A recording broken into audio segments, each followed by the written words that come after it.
back of 394. Start. What I want to emphasize is that one of the historical distortions that came into our foreign policy in the initial stages was that we were being exposed to the Western influences for a pretty long time.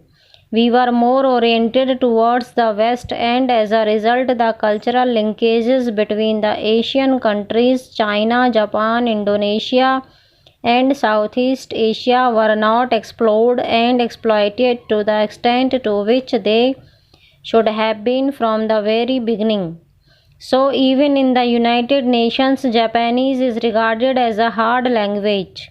But we should provide for and we should have some sort of scope for greater and more frequent cultural exchanges between Asian countries on the one hand and India on the other.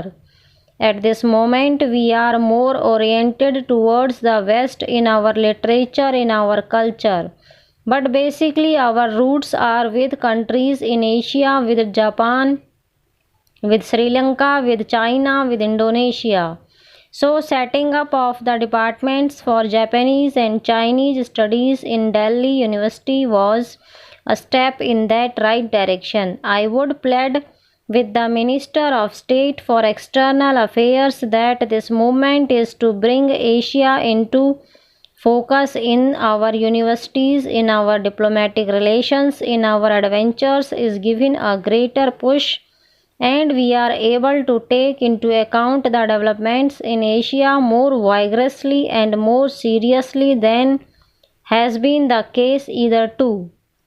As regards China, I am of the opinion that the efforts of the government of India to normalize her relations should be hailed by that country because we are bound by traditions of cultural affinity, and now the times are changing.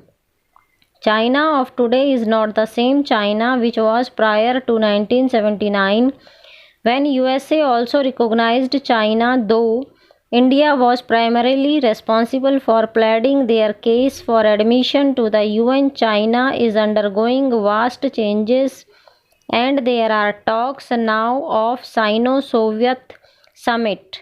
Though there are some defects also, but this shows that the winds of change are blowing. China has also put 3 conditions for such a summit.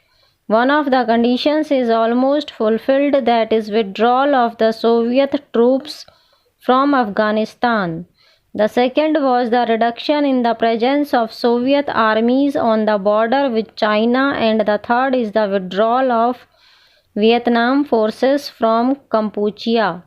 In this connection, I would suggest to the Honorable Minister for External Affairs that the Indian initiative for solving the Kampuchean problem is also taken up with renewed vigor, because once this problem is sorted out, we will have lesser tension in Asia.